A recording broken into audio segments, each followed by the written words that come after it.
thank you for coming out on such a miserable day. We hope it's going to get better, but there's no promise of that. This panel has a title. I should say, you know, we're a little disorganized this year for obvious reasons, and also because of the weather, and we have a lot of guests that we're trying to get in by car or you know, rowboat or whatever we can manage. So this panel was originally going to be about, and it still will be, about how you sustain a career in the film business. And we have 3 individuals here who have very successful, very long careers in the business. But they all happen also to be close friends of Roger's. And so, you know, I think we could talk a little bit about Roger as well. But I think just to start is, I'll just have I like it when panelists introduce themselves because they sometimes betray things that are not in their biographies.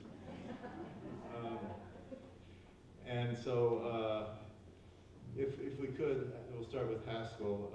If you could sort of tell us how you started in the business and what you're doing now in the business, and later on we'll get on. We'll deal with what happened in between. Yeah, my name is Haskell Wexler. I'm from Chicago, and I've been shooting all kinds of films for many years. And I began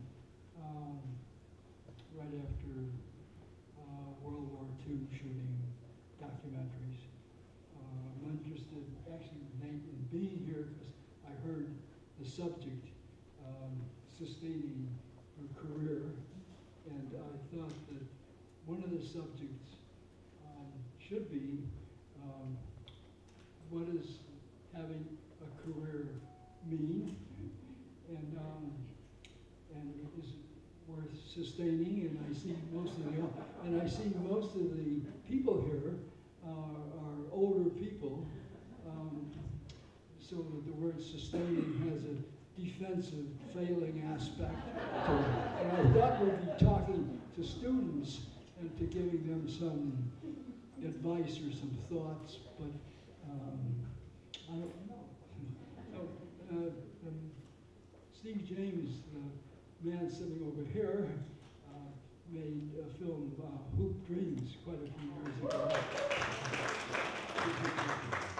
I'd like to hear from him. Well, I came to hear from you. I came to hear from all 3 of you. Thank you, Haskell. It's an honor to be sitting next to this man, legend.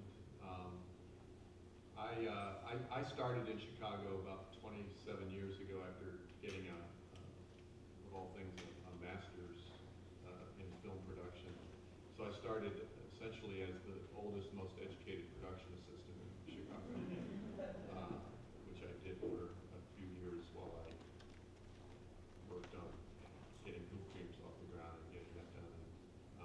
And then I've just been making mostly documentaries ever since, and I'm currently working on a film that was started some months ago about Roger. It's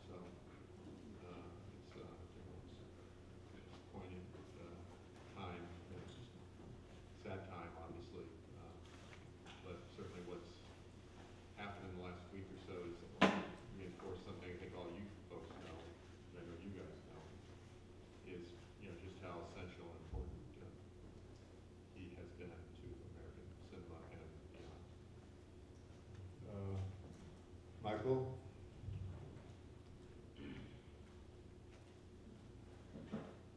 Sustainability. I don't know. When I was a kid, all I did was go to the movies. And my dad always wondered if those movies would ever pay off. I always went to the movies. And even when I was a little boy, I'm sorry to age you, Haskell, I remembered noticing Haskell Wexler's credit on Who's Afraid of Virginia Woolf and on In the Heat of the Night. And Norman Jewison, who directed it, and he and I have become a good friend of mine. But the fact of the matter is, with me, that my sustainability started when I was a kid, you know, and we're talking about Roger. I remember the very first time I met Roger Ebert, and I was 17. I lived on the wrong side of the tracks by about 30 minutes in Dallas, Texas, and I skipped school and borrowed my father's car and went to Southern Methodist University, where they had a film festival called the U.S. Film Festival. And they were showing a movie.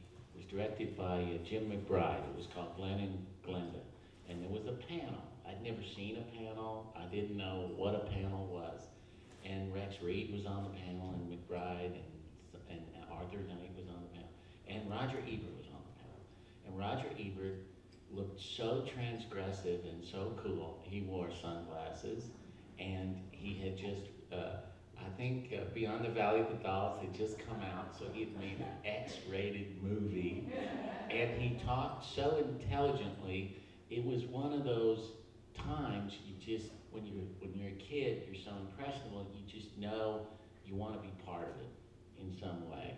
And I don't have the gifts that Steve has and Haskell has, so I always figured out, okay, I have to be a part of it. How can I be a part of it? And so I kind of figured out, well, you know how I could be part of it? I could be like the midwife that helps birthing the baby or something when the movie opens, you know.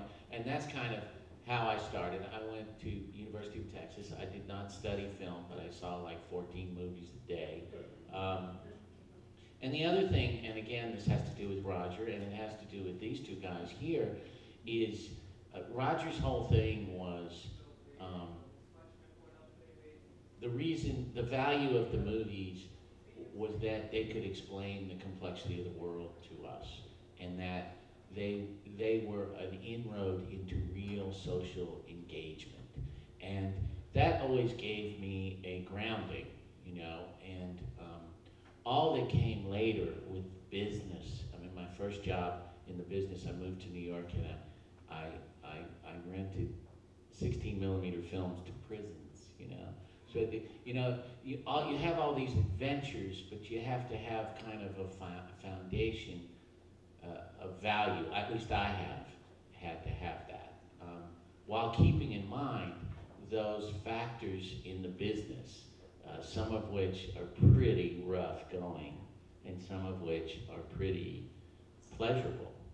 And I don't know. But with us, sustainability for my career literally has been the auteur theory.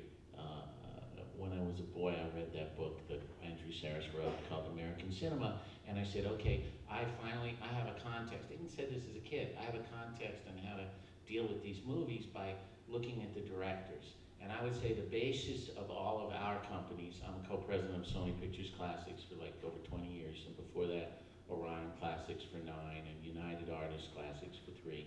And the sustainability of all those companies was the filmmaker is key.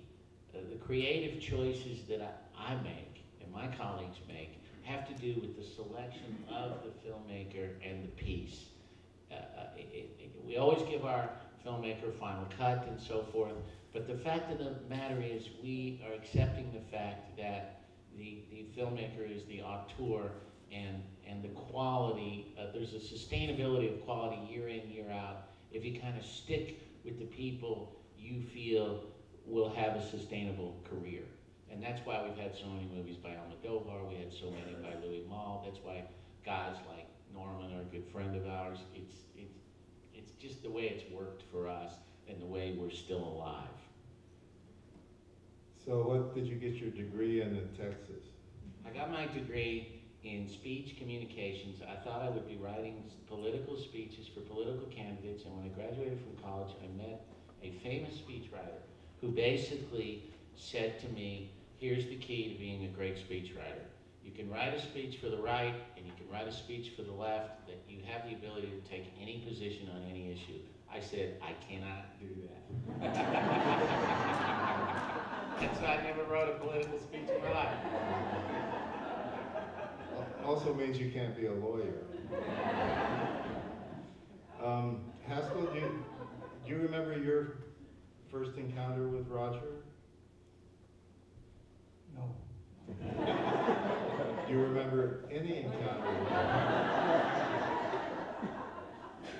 I mean, he was, I think I met him, there was a guy named Norman Alexandrov in Chicago who wanted to start a film school, and I was the only film person in Chicago at that time.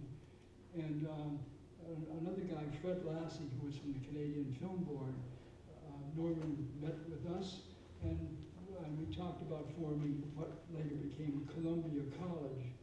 And I think that Roger was around or said something at that point, because I know later on, Roger and Studs Terkel and I spoke for Columbia College and were active in trying to help film students who were not your typical film students, people who were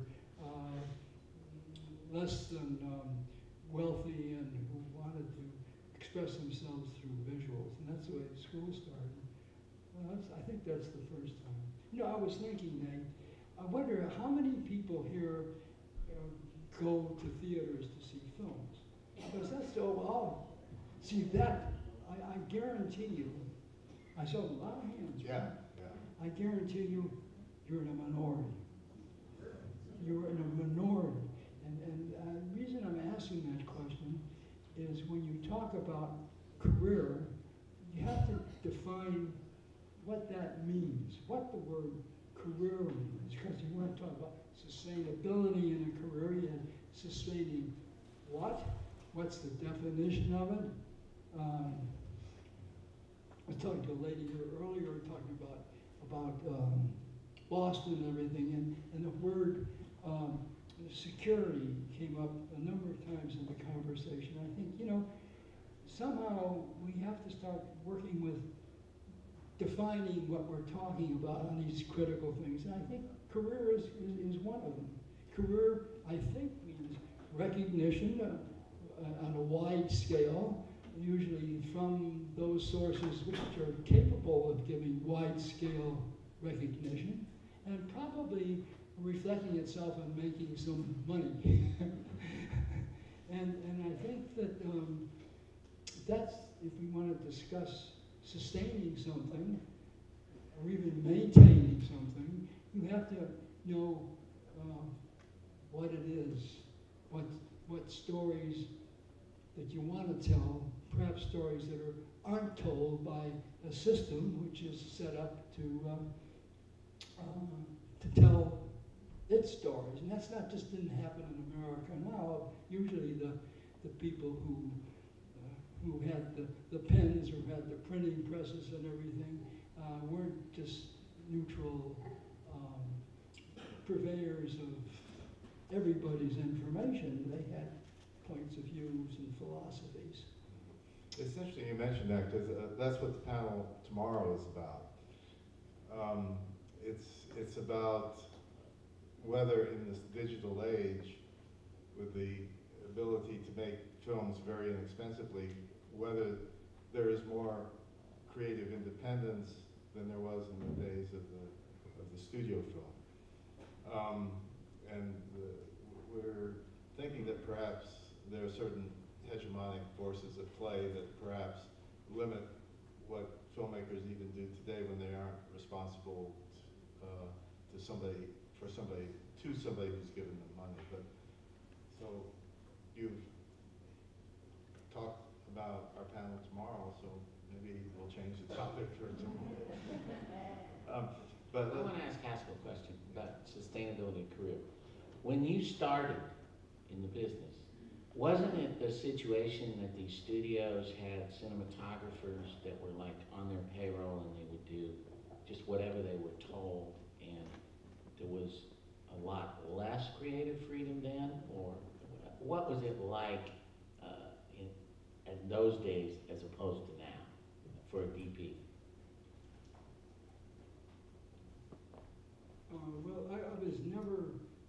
was never in the studio system. At that time, each studio had their own staff director of photography, and they were well paid. And I had to shoot my way into the union because it was a closed union. The kind of films that dramatic films I made were for people like Roger Corman, which were very low budget location films. Now, you mentioned the word studios. Major film companies are not studios anymore. They're multinational corporations. You know, Universal is NBC is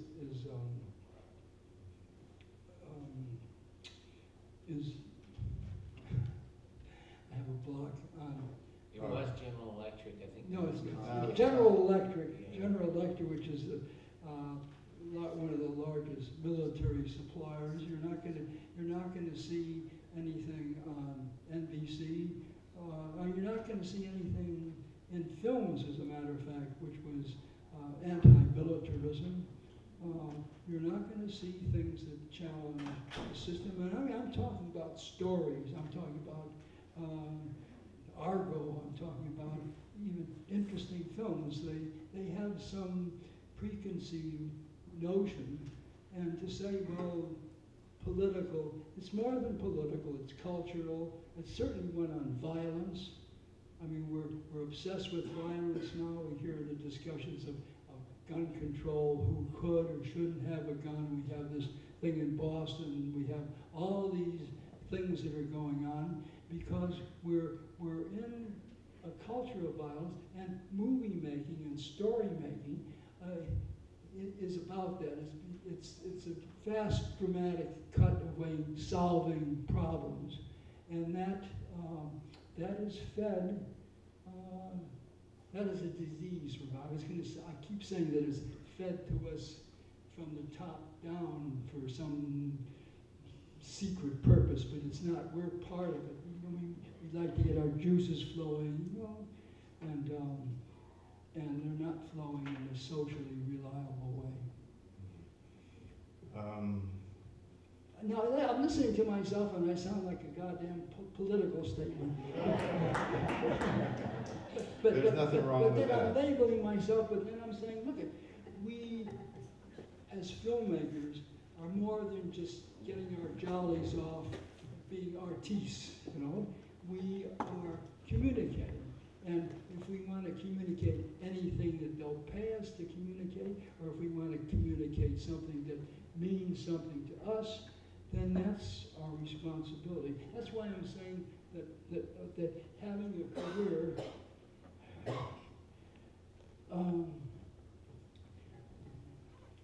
there's more to life. There's more to life. Having a career is not. You can't confuse it with having a life. That's what. Having a career shouldn't be confused with having a life. And I mean, I know for many years I shot commercials. I shot probably all the Marlboro commercials. I shot, the last commercial I shot was for Carl's Jr. With a really good-looking woman biting into a greasy hamburger. The hamburger, they had 3 technicians on with little toothpicks to make things higher, a guy with a brush, brushing the stuff on, and the producer of the commercial knows I'm a vegetarian.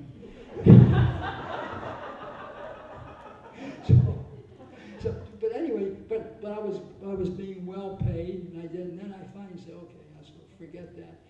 Just as my friend Conrad Hall and I stopped doing cigarette commercials. I'm talking too long. No, not at all. Well, anyway, I'll get to the point. We did all the Marlboro commercials, and they were big money makers for it. My friend Conrad Hall was a director of photography, shot many great pictures, has Academy Awards, And so we decided, look, we know cigarettes kill people, and we're going to tell the agency guys who are our friends and really good guys, that look, we're not going to shoot them anymore. And so that was it. And we were making less money and doing other things, making other less socially useful things. And then they came to us about 2 months later, and they said, Neil McBain, the guy was in the agency, he said, look, we have a Marlboro commercial for you guys to do, and I think you could do it because it's in Europe. It's for Europe. So I said, Neil, look, we don't shoot cigarette commercials. And so he said, well, you don't understand. You'll be able to shoot in Cinecittà. We have 4 days in Italy to shoot, and you can bring your own crew and have another 5 days in Paris or in London on the way back. And I said, no, look at Neil, we don't do them. We don't you understand? And so then he said what the budget was, and I forget the figure, but it was pretty good for those days. So then I said, and my partner Conrad was in his office next to me. So then I said, well, talk to Conrad. And then when the guys walked in to Conrad's office, a light bulb went off in my head, and I said, Jesus, Haskell, if Conrad says yes, you're gonna make the money. That's not too bad. and so I did in sort of a microcosm. I saw the whole idea of how what I do as a communicator has a price. And of course, you deal with it every day. And that's true with feature films now. If you make an action film that involves, and what better action is military action? If you want to have anything, I worked in a film called A Few Good Men, for example. If you have any piece of equipment, military, any personnel, certainly in airplanes or anything like that, tanks, you have to deal with the military. The military goes through the script, they have people on the set, and also they give money to film. So it's a profitable way to make all kinds of action films. So that in many ways, we do what we get paid to do. We'll let you take a rest. Steve, you can talk either about the social consciousness in documentary filmmaking, or you could also tell us about the first time you met Roger. Well, first of all, I want to quote a colleague and say that I've been trying to sell out, but nobody's been buying.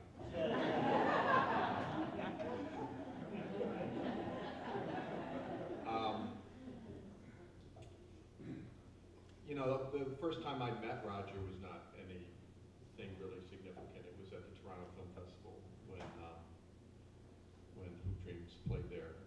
After it played there right before it opened theatrically. The first encounter really wasn't personal. It was, you know, when he and Gene on their show, when the film was at Sundance, they reviewed the film when we had no distributor and it was at Sundance, and they, you know, gave us this great review, and they said the only place you can see the film right now is at the Sundance Film Festival, which the festival really liked, and we of course really liked, because suddenly we were of much more interest when we got to the festival. I wasn't even at the festival when the review ran, because back in those days you didn't go for the whole festival, they gave you a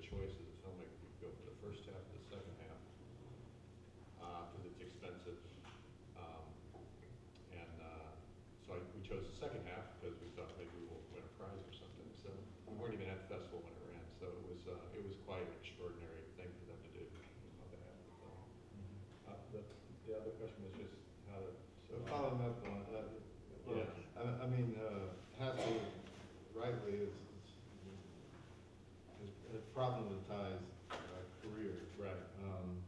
And I think that when I stole the title from South by Southwest for the panel, I didn't really think about what he's talking about. But yeah, I mean, career to me means is a very narrow definition. It's doing what you love and being able to pay the bills. Yes, I think that's a great definition. Well, you know, I think a lot of people in the world, not just America, have careers that they don't love. They have careers that are the way in which they survive and support their families or whatever, and they're the things they love apart from work, outside of work, on weekends, whatever. So I feel like I'm one of the fortunate in that I've been able to do what I love and support a family with the help of my wife. So, and I've been able to, for the most part, you know, in this business, as Michael was saying, he referenced that there can be some ugly things about this business in Haskell too. I've mostly been able to make the films I want to make, and that's because I make documentaries, frankly. I mean, if I were a really talented narrative filmmaker, I might have been able to pull that off, but I think the list of people, and Michael, you would probably know this better than me, but the list of people who can actually have a career making the films they just want to make in narrative film it's a pretty rarefied group of filmmakers you're talking about in this business. I think it's larger in documentary. And I think that's in part because documentaries cost less money. And I think there are ways to fund documentaries that aren't just involved with people investing in them with the hopes that they make money. There's foundations, there's broadcasters who are just, you know, are looking for programming. And so there are ways. Now I think it's sort of, we live in a time of great opportunity. It's also a scary time, I think, in that regard. I mean, there are more people wanting to do what we do than ever. There are more ways to do it than ever between the technology and between the broadcasters and potential support that you can get, but there are far more people competing for those resources and opportunities. You know, when Hoop Dreams came out theatrically, it was released by Fine Line Features, and they were very excited about the film and very passionate. And when it opened theatrically, it actually was, given all of the sort of attention it had gotten prior to the opening, they were very disappointed in the numbers coming out of New York, Chicago, and LA when it opened. If that were today, it probably would have gone away pretty quickly, theatrically, because... Not if it was released by me. Yeah. Searching for Sugar Man opened in July and is still playing in theaters. I'm just saying I'm a rarity, but I can address that. Right. You know what? He's right generally, but he's wrong about in the sense that it wouldn't work that way today. It would work the same way today. It's just a lot of people won't buy that. Right. Well, and I've been, you know, yes, and I think that it's, I mean, I've seen this a little bit in my own experience with subsequent films, but it's like there's more films out there knocking at the door for distributors, especially in the smaller venues. I think that it's sort of, and you understand it from their point of view too, which is, you know, if this film isn't going to take off for me, I'll take a shot with another film that I also really like. You know, it's not necessarily a cynical decision. It's a survival decision too for them. So it's, you know, it can be very tough. I think, you know, we were fortunate with Hoop Dreams because you have to understand this is a 3-hour documentary shot on video playing theatrically, and at that time, I don't think there had ever been, and this may seem silly now, because so much is shot on video, shown theatrically, but at the time, I don't think there had been a film, certainly, or a documentary shot on video, distributed theatrically in movie theaters. In fact, the guys that sold the film for us when we went to Sundance, they said, if anybody asks you what this is shot on, say film. So we did, and people would say, what is this shot? We was 16 millimeter film. And some people would look and kind of go, you know, and I know what they were thinking, boy, it really looks shitty. We all blamed the bad theaters in Sundance, so we got away with it. We all believed it. Yeah. So anyway, I mean, I think that, and I've seen, just two more quick points. I've seen, you know, sort of the good and the bad of the way it can go in that regard. I mean, I've seen the great with Hoop Dreams that, you know, was a, you know, fabulous fairy tale. I did a film, a documentary after Hoop Dreams, which was a much harder, more difficult film. It's called Stevie. I'll send you a plaque. You know, and that was a very difficult film, and I was surprised that it even got theatrically released, but the distributor, who was quite passionate about it, had no idea how to distribute a film like that. Maybe it was impossible to distribute a film like that, to be honest, but they had no idea, and they tried to do it in a bigger fashion than it really should have, and as a result, after the first night, numbers in New York, Chicago, and LA, it was over. I mean, it did play a few other places, but it got pulled from different cities where I'd already even done press, and we knew we were going to get great press and reviews. It never played there. It played at a festival there and did great. But so, and then I had this experience more recently with this film that I did called The Interrupters, where we did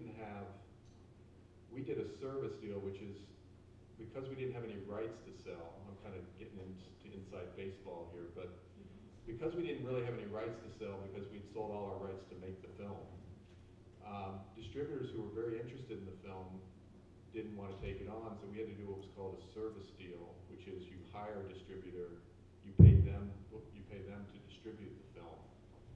But there was so little money to do that with, that this is a film that a total of $90,000 was paid to a very passionate small distributor out of New York named Cinema Guild to distribute the film. They loved the film, they wanted to do it. They basically spent $65,000 on it because they had to take some of the money for themselves. And with $65,000 and reviews and a really great trailer they made and a really smart internet campaign and a really smart campaign of just taking it city to city, it played in 100 markets. And it didn't make a lot of money, but we actually made money. Unbelievably. So there are ways to do it today. It's changed a lot. Michael could address this far better than I could, but just from a filmmaker perspective, there are ways, and there are exciting new ways, and there are exciting new ways to have films be successful without money that in the past would have maybe been kind of impossible without a certain threshold of money being spent to get the word out. Michael, can you talk a little, I mean, you have a certain responsibility in sustaining the careers of other people. And you just, the question came out when you said, no, if you distributed Hoop Dreams, it would have been perhaps a different story. Well, Byline stuck with it. Well, Yeah. I want to respond. I want to say something about what's been Sure. said. What you've heard here, which is so important, is it's of great value, no matter what you do in this business, to understand the money, understand how the money works, and it always changes. Okay, it's always evolving. Now, I'm going to tell you the revelation of Hoop Dreams. What year was that? 94. This was before a DVD thing. It was a time of VHS, okay? What always happened with independent films is you would open it in New York and LA, it It would open slowly around the country. You would do everything you could to keep it alive, and then there would be some video sales. It was more of a rental business than a sell-through business at that time, and that's what you did. Here's the revelation of Hoop Dreams. It happened, I think it was the very first time it happened. The movie opened, and like Steve said, it opened, and it was okay, but man, why didn't it do a lot better? Because it got all those great reviews, and this and that and the other, and we said, well, it's basically a documentary, and it's basically very long, you know, and it's basically this. Now that company that had that movie, Fine Line, they kept pouring money into the release, which was a high risk. And people thought, wow, they're going to lose a lot of money on that movie if you look at the conventional way of things. But then what happened was the VHS was so huge, it was beyond the pale. It was beyond what the movie did in theatrical. Usually theatrical determines how well you do on VHS or DVD, and that was proof that if you give a high profile to a theatrical film, and you have a theatrical film that has a word of mouth that's viral, like Hoop Dreams was, you are investing in the future media of that film. There are a lot of movies where that won't work, but we did the same thing with Searching for Sugar Man. You know, gross was good, but not fantastic. The DVD, the VOD is huge on the film. It's the same kind of principle. Now you have to pick and choose which films and hope you, which films it makes sense to do that on. We did it on a movie called Take Shelter a couple of years ago, and that really helped that film in a way, and we just kept supporting it even though it wasn't really performing. But there are other films where that will not work. So I think in this day and age, it is so important to understand where the money is. Not only where the money is going to finance your film, but also where the money is going to be coming in after the film is released. It's very different now than it was years ago. You have airline sales now on certain types of films that are very, very big. You know, you have international is a big factor, of course, DVD, and then you have the streaming, and you have VOD and so forth. All of these revenue streams are so important to understand. Now, you were telling a story about a film where you did the service deal and so forth. There's a guy at the back of this room. His movie is showing at 4 p.m. today. His name's Patrick Wong. He self-distributed his film. By the way, the film is incredible. You should see it. I adore this film. The thing that's interesting about it for me is, while we're talking, is last night I met him for the first time, and he talked about self-distributing. Now, historically, when someone says they're self-distributing, you kind of look at them like they're out of their minds. That how do they collect from the theaters? How do they deal with this, the detail? How do they deliver the prints? How do they actually do this? But the way he explained it to me, he learned every aspect of distribution, every detail. And even though he's an artist first, the value of that experience going forward, that guy will understand the money better than so many other people, because he's been in the trenches and he's done that. Now, I'm not advocating that necessarily for all filmmakers. That might have been his only choice at that time. But the fact of the matter is, you have to respect, if you don't want to understand the money, you have to have someone next to you that understands it, that you trust, that can help you through it. And I think that has a lot to do with sustainability in the business. Okay. I just want to add one thing.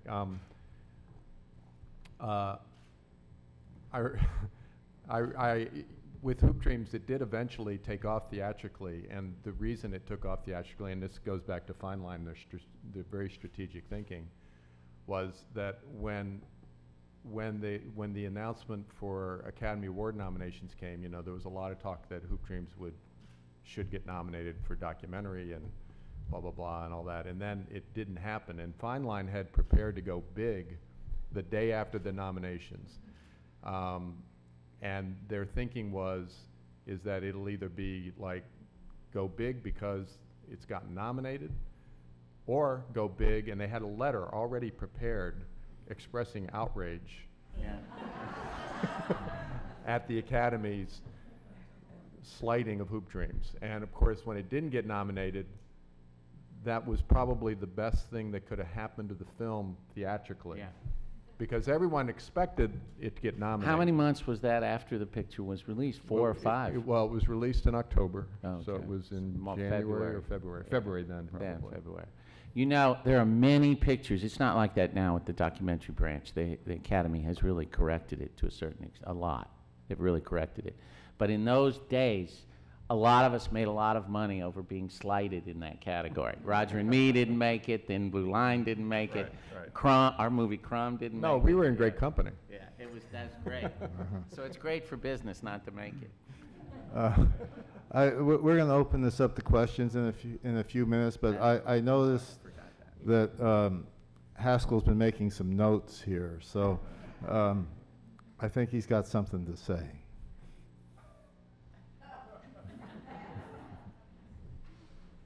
Am I wrong? Don't confuse having a career with having a life. and that's people in the so-called entertainment business now are faced with all the time. We're scheduled, normal shooting days are 14, 15 hours scheduled. It's destroying their health, their safety, and also actually their lives. And they do it because if they want to if they want to earn a living, if they want to work, they have to do it. So I'm saying that even in what we call entertainment, which is a very, very one of the second biggest exports of the United States of America, second only after military, is what we call entertainment. That includes music and films and tapes and all that kind of thing. So that it's not an austerity program, but film workers. And that's what we are when we make these documentaries. Somebody's got to pay for it, and somebody who can pay for it may have a different agenda about our lives. And so it's up to, if I spoke to young filmmakers who are in it, they have to keep working on what having a life means. And it doesn't just mean, because all of what we do is making film is not just all the excitement of doing the images and the artistry and all that. It's just work. It's working with, the marvelous part is you work with other people, but also you have to have a life. You have to be connected with real life. And that was a note that I made. Okay? Okay. I won't look at any other notes you made. Oh yeah, and the film I made on the subject called Who Needs Sleep, which have big movie stars in it, including Julia Roberts and Paul Newman and all. So if you want to see Who Needs Sleep and get behind the scenes in the film business, I think you can get it on the internet. Okay. We have a microphone in the middle of the room. If you want to ask a question, just make your way to the microphone. See, there's a race. See who gets there first. This last week we watched Life of Pi in our own living room, and one of the opportunities on the DVD that we rented from that we got at the library was how we made this movie. And it was unbelievable to me, and I just loved the movies. 4 years, a certain amount of people worked on this film, and they showed the work that Haskell was just talking about. And it cost, in 4 years, they spent $138 million. And the film earned $600 million. Why would any of these people ever have to be concerned again about earning money, that they would just not be able to do the next right thing or do what they want to do as opposed to worrying about making a living. Where does that money go if it doesn't go to you guys? I think that's yours, Michael. Yeah. First of all, that movie was an incredible success, but it was an incredible risk. I think before that movie came out, everyone wasn't sure if it was going to be that successful, and you really have to hand it to Ang Lee and his colleagues in 20th Century Fox for actually taking that risk, and then it paid off. I don't know the economics of that film. It's very obvious that film was very expensive, actually a lot more expensive than you said. I think with films, it's like whether you're a cinematographer or a distributor or an actor, you know, like with us, one film is Crouching Tiger, Hidden Dragon. It's huge. And then the next film is a movie no one comes to see, you know. And so there's that balancing act of kind of, the sustainability is more staying alive than having a vision, you know, when you look at the whole slate. When you talk about where does that money go, I mean, the profit margins, I don't know what the profit margin would be on a movie like that. I don't know, you know, it's pretty complicated. You have to look at all the media and how much fees people take, whether they're theaters or whether they're the home entertainment companies or the television channels and so forth. Advertising is huge. The advertising on that picture was mammoth. Maybe even, it wasn't as much as the budget of the film, but it was a huge amount of money. So to answer that question properly is probably to sit down for hours and hours with numbers that we do not have on how that breaks down.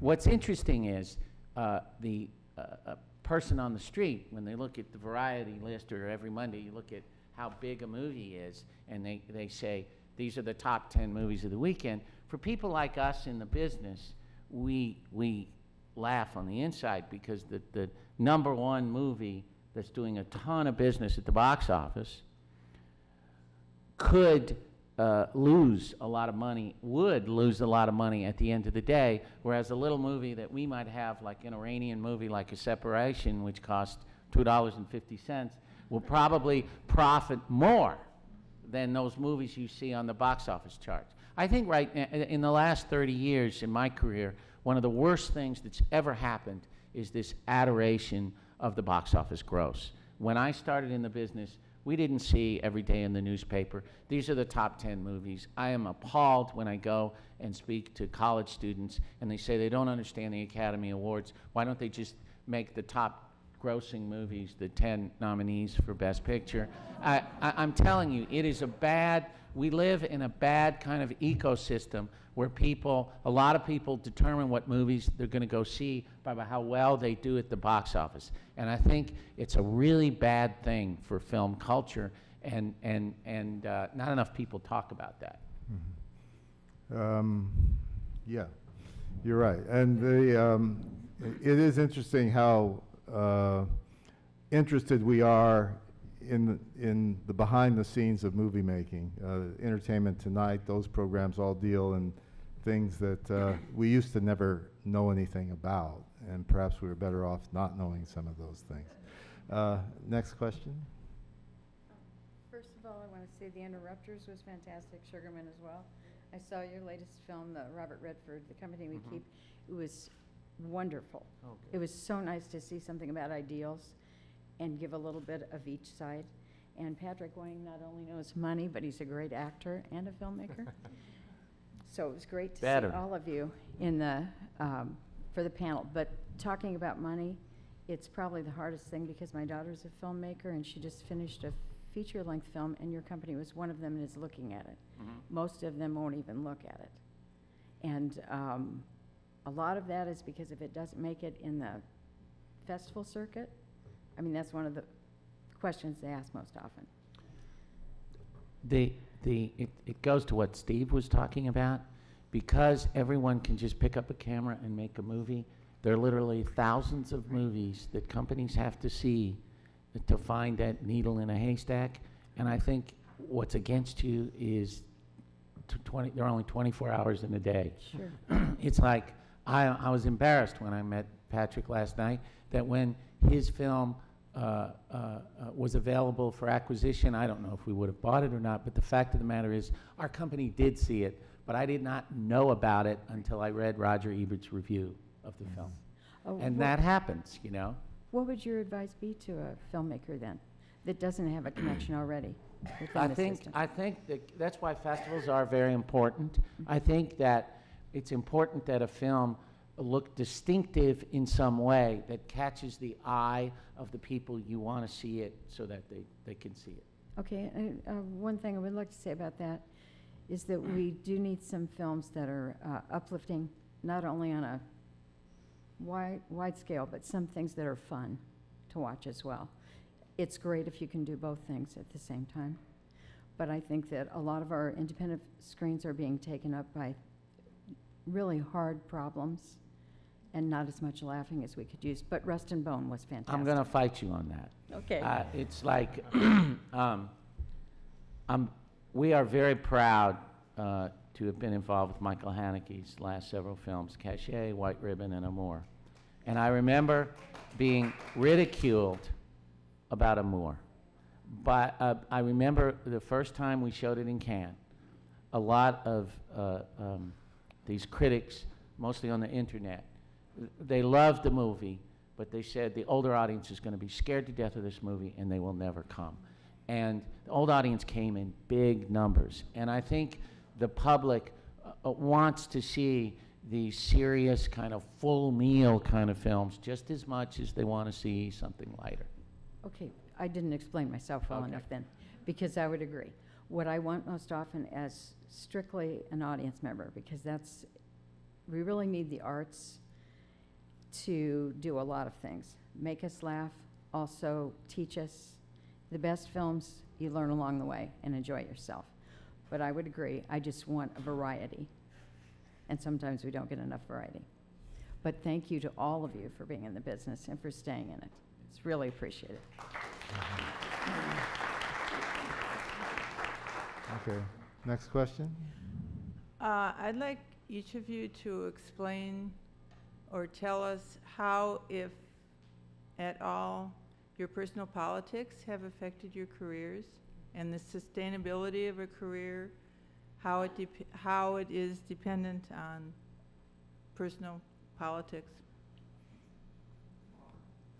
Haskell, did you hear that question?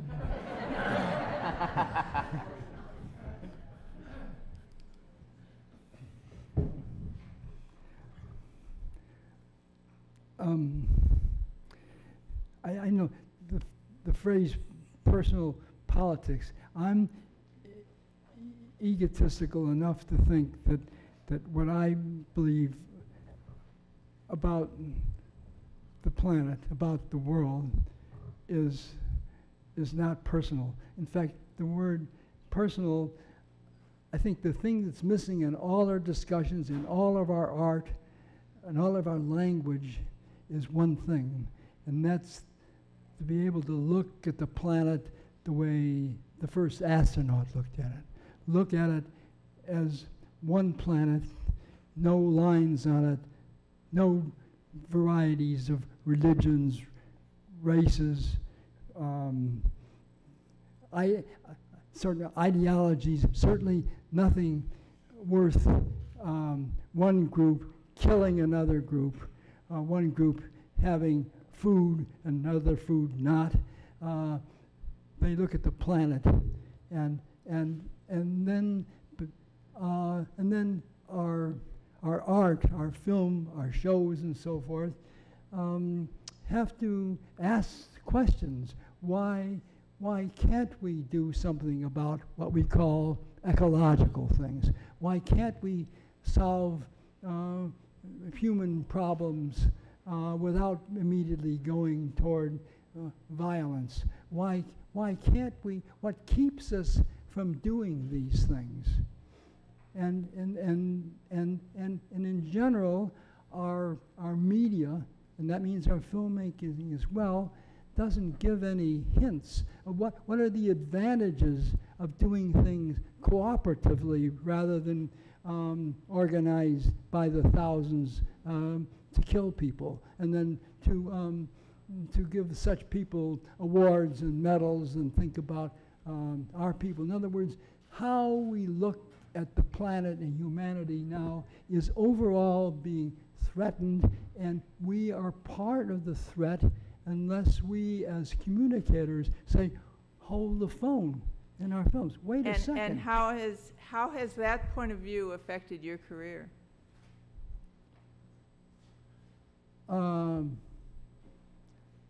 I just finished shooting a film called 4 Days in Chicago, documentary. I went to Chicago because it's my hometown, and I heard that Mayor Rahm Emanuel was going to deal with things different than '68. That's what he said.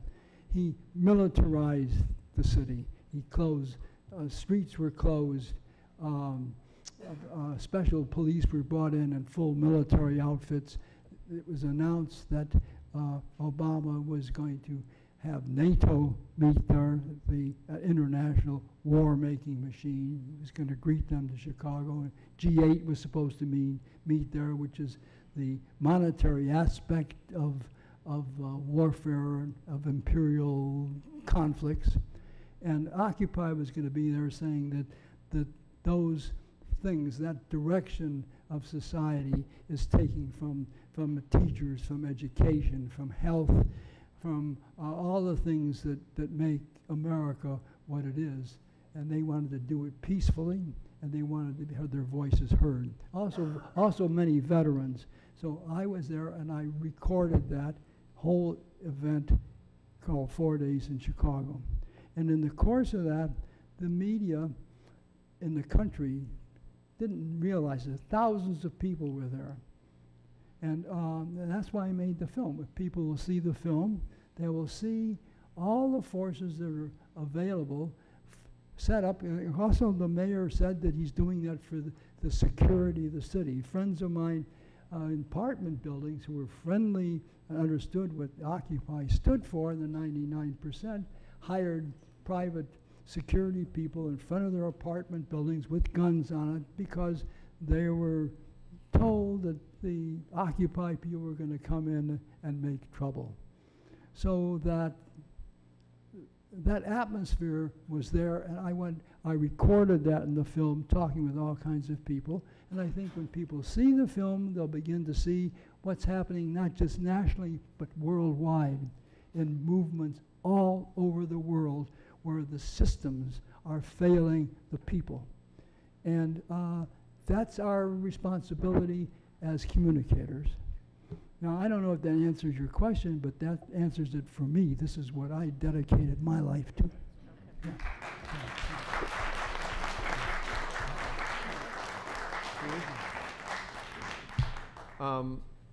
It's a really good question. I don't consider myself an activist filmmaker. I think there's a strong and important role for activist film. Some of the kinds of films I think that Haskell is talking about here. There's an important and viable role, and it's particularly strong right now in documentary, and it has been. It's sort of part of the DNA, you might say, of documentary filmmaking. I consider myself not even a journalist, although I've done films that are more journalistic in their bent.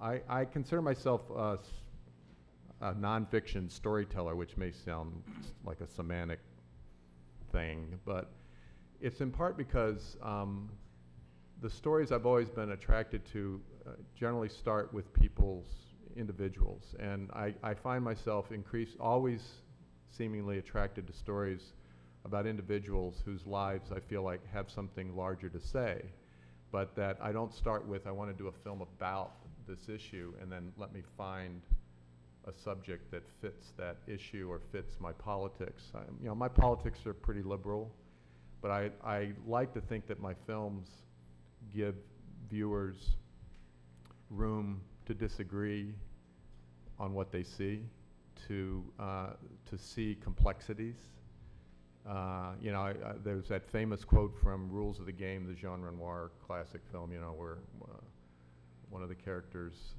says, you know, everybody has their reasons. And I really believe that to be true. It doesn't mean that my films have no point of view. I think my films have, I think, a strong point of view, but it's not necessarily a point of view that says this is completely right and that's completely wrong. It's more, you know, I'm interested in the way people wrestle with the complexities of their lives and the world we live in, and I want viewers to wrestle with those things too, because I feel like if it were clear cut and simple, we wouldn't be in as much of a mess as we seem to be on so many fronts. Michael? I think we're all political animals, you know, and I don't know how you can avoid not having your politics be involved in what you do. Actually, it came up recently. My partner Tom Bernard and I were talking, it was over the Oscar weekend, about how when we were teenagers, we didn't know each other at the time, it was really movies like Haskell's Medium Cool, like Battle of Algiers, that Z, that kind of made us aware of politics we weren't aware of before. And that's all about the power of the movies that Roger spoke about over and over and over again.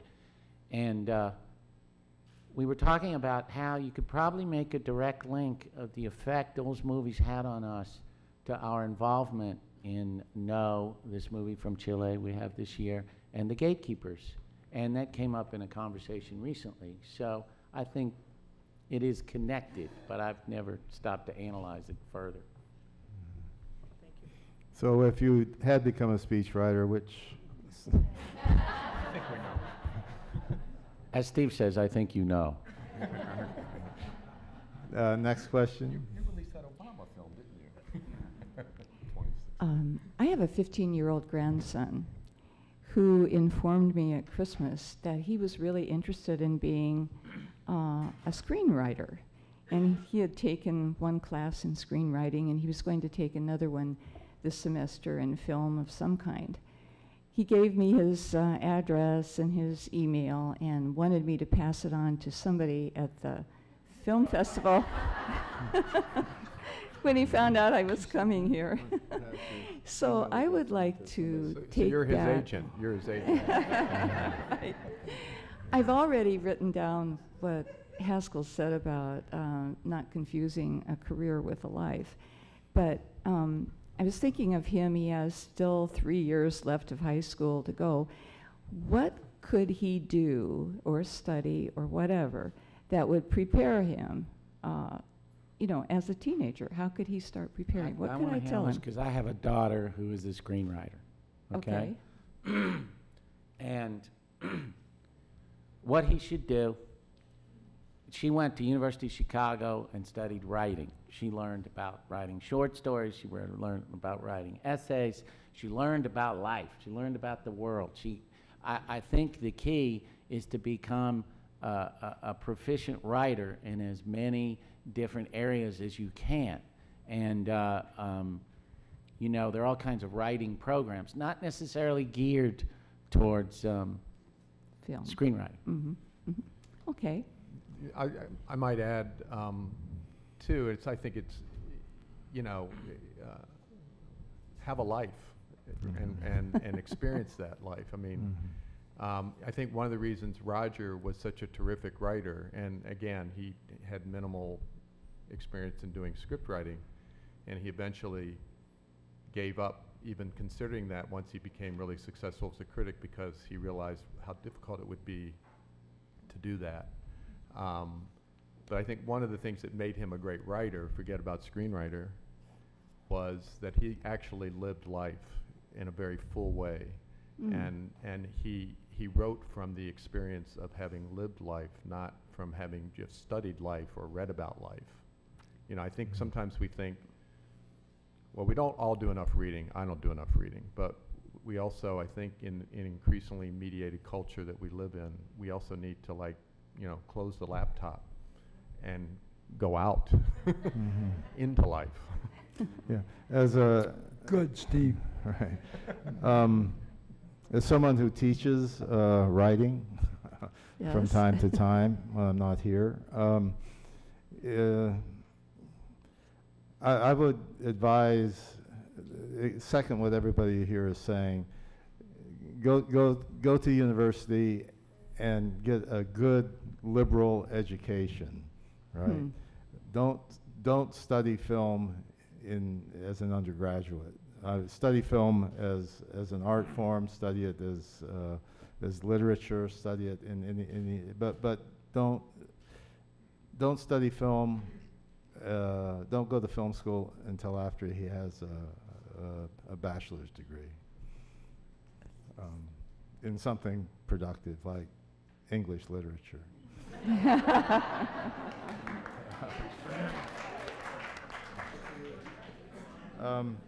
You want to say anything on that?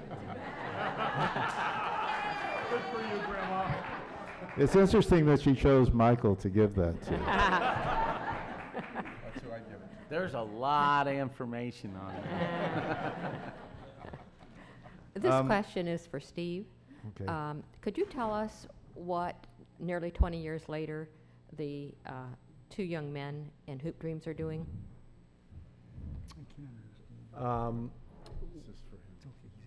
Well, Arthur, I'll give you the short version. Arthur still lives in Chicago. He has a little role model foundation that he started with his father, Bo, before Bo was murdered back in 2005. And they, you know, he does that. He, for years he's tried to, wanted to, and has worked towards launching a Hoop Dreams clothing line. This has been a very long thing that I don't know if it's frankly ever going to happen, but he's been quite dedicated to it, which we gave him our blessing. We said, go forth and prosper, you know, do what you can with it. But you know, he's hanging in there. I saw him not too long ago, and he's in good spirits. William, after living in Chicago his whole life and being a pastor in Cabrini Green, where he grew up, and he became a pastor in the wake of his brother, who's very prominent in the film, Curtis. Curtis was murdered as well. He was murdered on September 11th, 2001.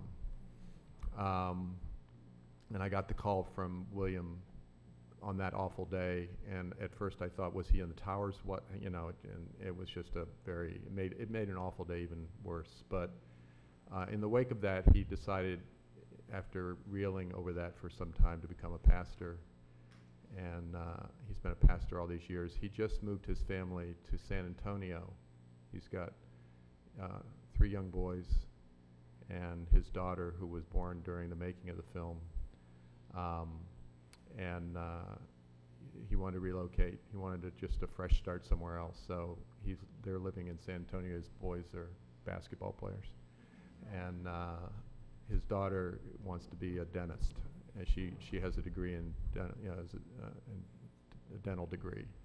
And so, you know, they've made kind of this new start pretty recently. Listen, we've run out of time. I'd really like to thank our panelists. It's been an extraordinary panel, I think.